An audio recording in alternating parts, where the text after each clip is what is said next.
오늘의 사연 시작하겠습니다. 저는 젊은 과부입니다. 한없이 사랑하던 남편을 결혼 2년 만에 교통사고로 갑작스럽게 잃고 매일 밤 서럽게 울며 지냈던 시간이 벌써 1년이 다 되어가네요. 연애를 10년이나 했으니 결혼 생활은 짧았지만 서로 사랑하며 지낸 기간은 강산이 한번 바뀌었네요.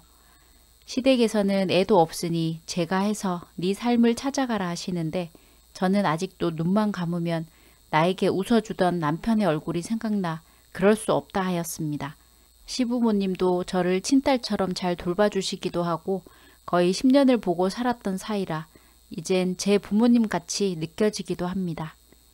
아직도 명절이나 시아버지, 시어머니 생신 때는 꼭 찾아뵙고 며느리 노릇하려고 합니다. 그런데 아주버님과 결혼한 형님이 저를 못 잡아먹어서 안달이네요.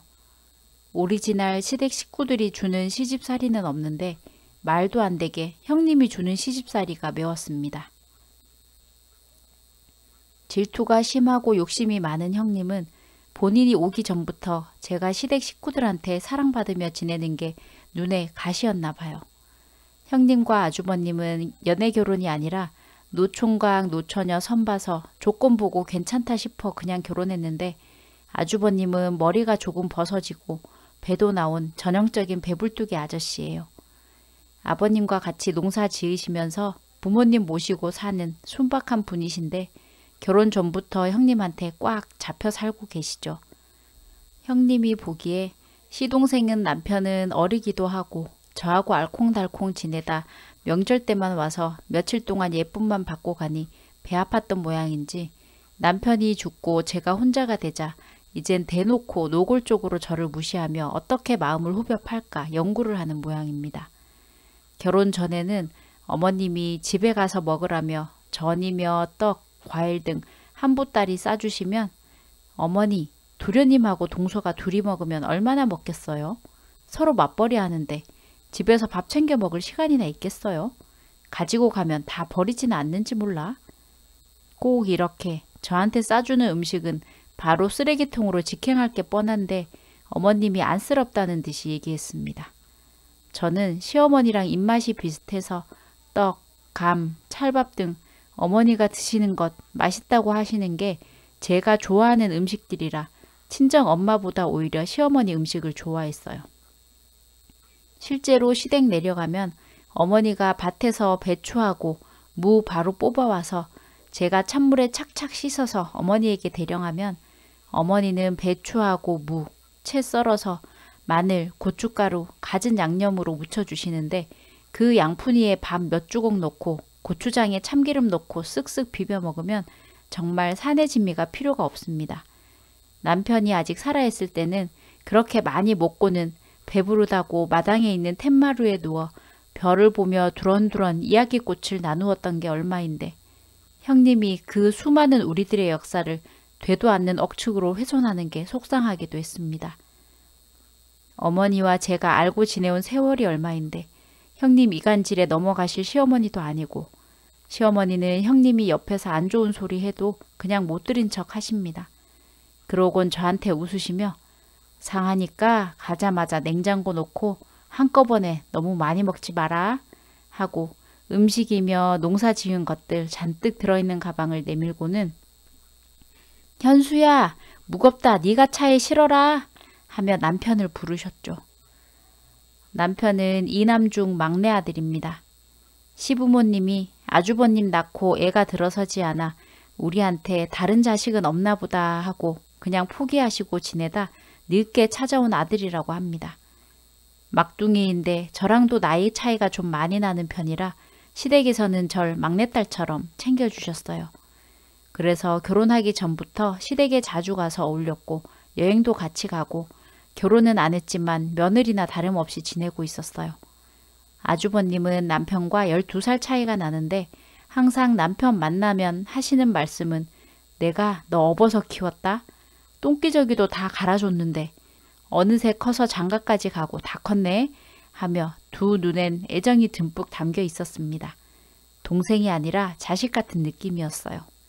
아주버님도 이러니 아버님, 어머님은 더 하셨지요.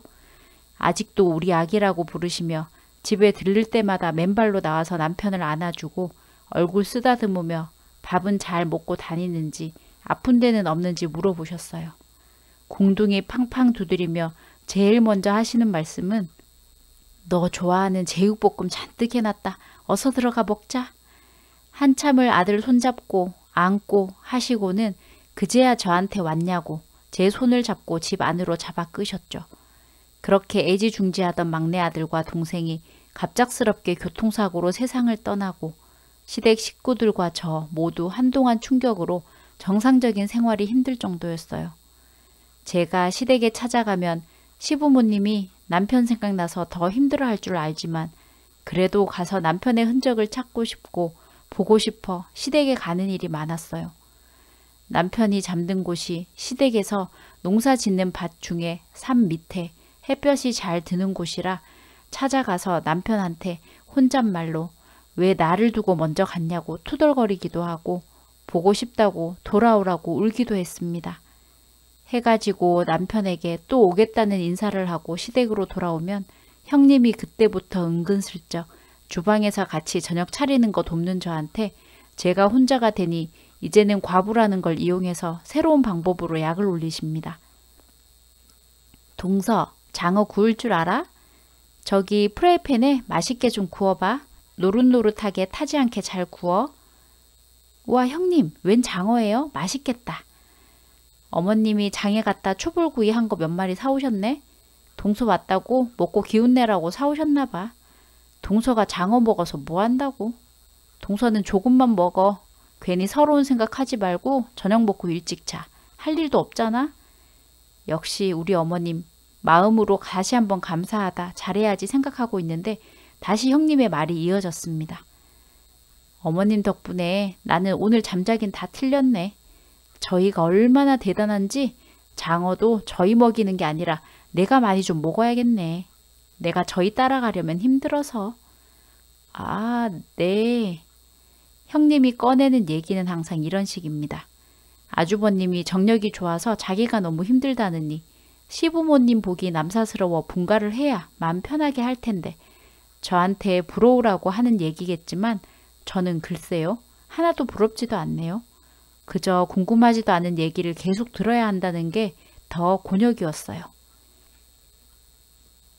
제가 듣는 둥 마는 둥 시큰둥하니 형님은 더 자극적이게 얘기하고 싶은지 노골적인 얘기도 서슴지 않았습니다. 저희가 보기엔 저래도 밤엔 정말 내가 무서울 정도야. 어찌나 어마어마한지 아직도 내가 할 때마다 버거워서. 아휴, 동서한테 이런 얘기 해봐야 뭐해. 속만 상하지. 제가 정말 지긋지긋해서 그만 듣고 싶어 할 때까지 끝없이 이어지는 형님의 남편 자랑에 저는 두 손 두 발 다 들었습니다. 왜 이렇게 저한테 아주버님과 자기의 비밀스런 일을 자랑하듯 얘기하는 건지. 그날은 장어가 입으로 들어가는지 코로 들어가는지도 모르게 먹을 수밖에 없었습니다. 어머님이 나 생각해서 기운내라고 챙겨주신 건데 남편 없으니 이럴 때 서럽구나 생각이 들었습니다. 그렇다고 제가 기죽어서 남몰래 눈물이나 찍어 바를 수는 없지 않겠습니까? 장어 내가 다 먹어버릴 거야. 부지런히 집어먹었습니다. 아주버님이 많이 드시면 힘들다니 형님 걱정 덜어드리려고요. 회사에서 일하다가도 갑자기 주말에 시댁에서 장어를 먹으며 하던 형님 얘기가 생각나 한숨을 푹 쉬니 옆에 있던 남자 후배가 말을 걸어왔습니다. 선배님, 커피 한 잔 어때요? 응? 왜 갑자기? 아까부터 한숨을 푹푹 쉬길래 무슨 일인가 궁금해서요. 자기한테 얘기해보라며 커피는 자기가 사겠답니다. 평소에도 눈치 빠르고 싹싹한 후배이기도 하지만 오늘은 제가 너무 티나게 한숨을 쉬었나 봅니다. 부장님, 커피 어떤 걸로 하시겠습니까? 나른한데 나가서 커피 좀 사오겠습니다. 팀원들에게 주문을 받고는 저랑 둘이서 커피 사온다는 핑계로 사무실을 나왔습니다.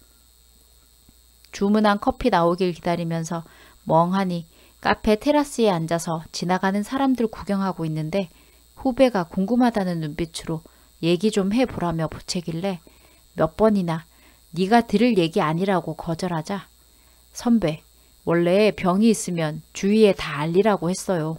혹시 알아요? 내가 도움 될지? 아, 정말 누가 좀 해결해 줬으면 좋겠다. 네가 정 궁금하다니 얘기해 줄게. 해결할 수 있으면 방법 좀 알려주라. 저는 형님과의 자초지종을 다 얘기했습니다. 다른 사람들이 뭐라고 얘기할지 아는데 시댁 안 가면 그만이지. 왜 굳이 형님 얘기 듣기 싫다면서 가느냐 할 텐데 내가 원하는 건 형님이 그런 소리 입 밖에도 못 내도록 코를 납작하게 만들어주는 거지 내가 시댁 가는 걸 피하고 싶지는 않아. 라고 얘기했어요. 후배도 그 얘기를 듣고는 뭐라 할 말이 없는지 그렇구나 하며 생각에 잠기는 눈치였습니다. 커피를 들고 사무실로 들어가는 길에 내가 나눠둔다고 했더니 자기가 양손에 가득 카페 직원에게서 커피를 받아들며 이 정도는 거뜬해요. 라고 나를 배려해 주던 후배는 선배님, 좋은 방법이 있는데 한번 들어보실래요? 뭔데? 형님 코를 납작하게 하는 방법은 아주버님보다 훨씬 크고 대단한 남자를 선배가 만나는 거예요. 그걸 형님한테 보여주면 더 좋고. 야! 저도 모르게 후배 등짝을 세게 때려버렸네요. 근데 저도 모르게 상상은 되더라고요. 그렇게 된다면 형님이 다시는 제 앞에서 아주버님이 어떻다느니 힘들다느니 하는 말이 쏙 들어가기는 하겠다 생각은 들었어요. 하지만 결정적으로 제가 지금 만나는 남자도 없을 뿐더러 애인이 있다고 해도 어떻게 그런 상황을 우리 형님한테 보여주자고 할 수가 있겠어요? 내 머릿속에서만의 복수로 끝내야지 하고 있는데 실제로 후배의 말대로 연하 애인의 힘을 형님에게 보여주고 형님에게 한 방 먹이는 날이 왔습니다. 형님이 갑상선암 수술을 해서 6개월에 한 번씩 정기검진을 하러 서울로 오는데 동서집에 신세 좀 지겠다고 하는 겁니다. 이전에도 몇 번 있었던 일이라 언제 오시냐고 물어보고 그날에 맞춰 그 전날까지 집안 대청소를 했습니다. 형님이 와서 또 무슨 트집을 잡을까 싶어 겨울이라 날이 추운데도 문 활짝 열어놓고 밤 늦게까지 가구 밑까지 모두 싹싹 쓸고 닦고 했더니 몸에 열이 나고 감기 기운이 있었어요. 연말이라 회사도 많이 바빠서 며칠간 야근도 하고 했더니 몸에 무리가 갔나 봐요. 도저히 다음날 회사에 출근할 수 없어 병가를 내고 집에서 계속 자고 있었습니다. 누가 초인종을 누르길래 나가봤더니 회사 후배가 와 있었습니다. 한방눈이 왔는지 온몸에 눈을 덮고 눈사람처럼 서 있었어요. 남편 하늘나라 보내고 심한 몸살로 제가 아플 때마다 후배가 늘 죽을 사가지고 와서 저를 돌봐주곤 했었는데 이번에도 제가 좋아하는 전복죽을 들이밀며 집안으로 성큼 들어서네요. 자꾸 이렇게 오지 말라니까. 그래도 선배님 아픈데 어떻게 제가 따뜻한 집에서 걱정 없이 잠을 잘 수가 있겠습니까? 이제까지 그래왔듯이 익숙하게 식탁에 가져온 전복죽과 반찬 뚜껑을 열어놓는데 그렇게 고마울 수가 없었습니다. 예전부터 나를 좋아하는 후배의 마음은 알고 있었지만 창창한 총각의 앞길을 막을 수는 없다고 생각하며 외면하고 있었는데 이렇게 아플 때마다 챙겨주면 나도 모르게 불쑥 기대고 싶다는 마음이 들기도 했습니다. 앉아서 죽을 먹고 있는 걸 빤히 보던 후배가 입을 떼려고 하던 그때 갑자기 애취! 하며 천둥 같은 소리로 재채기가 튀어나왔습니다. 어느새 밖에서 맞고 왔던 눈이 녹고 옷은 젖어서 추웠나 봅니다. 어서 가라고 했는데도 안 가고 있더니 차마 매몰차게 내칠 수도 없어서 따뜻한 물에 샤워라도 할래? 나 때문에 네가 고생이다. 했더니 얼굴에 화색이 돌며 욕실로 가면서 네, 샤워도 하고 따뜻한 곳에서 자고 가면 더 좋겠네요. 욕실 앞에서 보란듯이 바로 젖은 옷을 벗기 시작하는데 저는 애써 외면하며 따뜻한 죽을 다 먹었던 저는 후배를 보지 않으려 뒤돌아서서 식탁을 치우기 시작했습니다. 속이 든든하고 약까지 먹으니 나른해지며 눕고 싶은 마음에 침대에 들어가서 이불을 푹 뒤집어 쓰고 누웠습니다. 가물가물 졸음이 오는 중에 뭔가 시끌시끌해서 일어나 보니 형님하고 후배가 서로 마주보고 서 있었습니다. 형님 오셨냐고 인사를 하며 일어나 앉으려고 하는데 분위기가 좀 이상한 느낌이었습니다. 사태를 파악하려고 멍한 눈으로 둘러보니 후배는 금방 씻고 나왔는지 옷은 제대로 입지도 않고 수건만 달랑 하나 걸치고 있는데 허리에 손을 척 올리고는 위풍당당하게 서 있었습니다. 저도 그 친구의 자연 그대로의 몸을 자세히 본 것은 처음이었는데 평소에 꾸준히 운동을 해서 그런지 큰 키에 운동으로 다져진 다부진 몸매였습니다. 그리고 허리에 걸친 작은 수건은 어찌나 거북하게도 위풍당당 위용을 뽐내고 있는지 제가 다 민망할 정도인데 보느는 일부러 보란 듯이 부끄러운 기색도 없이 자랑하듯이 계속 서 있는 겁니다. 형님은 놀란 토끼 눈을 하고도 후배를 샅샅이 훑고 있더군요. 특히 특정 부분을요. 형님 앞인데도 제가 왜 저러나 싶어 얼른 옷 입고 나가라고 재촉하자 형님이 아니 내가 나가야겠네 하며 그대로 나가시려고 하는 겁니다. 그제서야 후배가 은정아 이제 괜찮지? 형님 오셨으니까 내일 다시 올게. 내일도 기대해 하며 옷을 입고 집을 나서며 제 이마에 뽀뽀를 하고 나갔습니다. 제가 왜 저래? 갑자기 웬 뽀뽀며 기대하긴 뭘 기대해. 우리가 무슨 일이 있었다고. 집을 나서며 저에게 한쪽 눈을 찡긋하며 나가는데 퍼뜩 전에 커피숍에서 얘기했던 걸 기억하고 있었구나. 웃음이 났습니다. 형님은 그 큰일이 있었는데도 합주기가 된 듯이 아무것도 묻지 않고 내일 병원 진료가 몇 시이니 일어나면 집에서 오전에 일찍 나간다는 얘기만 하고는 바로 잘 채비를 하셨어요. 저는 이것저것 형님 잠자리 정돈하고 챙기고 있는데 후배에게 카톡이 와 있어서 보고는 형님 몰래 웃음을 터뜨릴 수밖에 없었습니다. 성공. 그날을 계기로 저는 늘 선을 그으며 멀리하려 했던 후배에게 마음을 주고 사귀게 되었습니다. 내가 속상하고 힘든 일들을 이렇게 하나하나 같이 나누고 헤쳐나가자고 얘기하는데 그 마음이 너무 이뻐 나도 모르게 그러자 하고 대답했습니다. 전 남편에게 마음속으로 현수씨 이제 그만 보내줄게. 미안하고 이런 남자 다시 보내줘서 고마워 하고 얘기했습니다. 형님은 진료 잘 받고 내려가셨다는데 다음에는 우리 집에 오지 않고 다른 친척집에 가서 지낼게 라고 하시네요.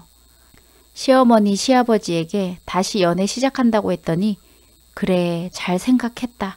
이제 우리 현수 좋은 데 보내주고 너도 네 행복 찾아서 가거라 하시며 응원해 주셨습니다. 고맙습니다. 아버님 어머님 그리고 형님. 결국엔 형님 덕분에 저도 좋은 남자를 다시 만날 수 있었네요.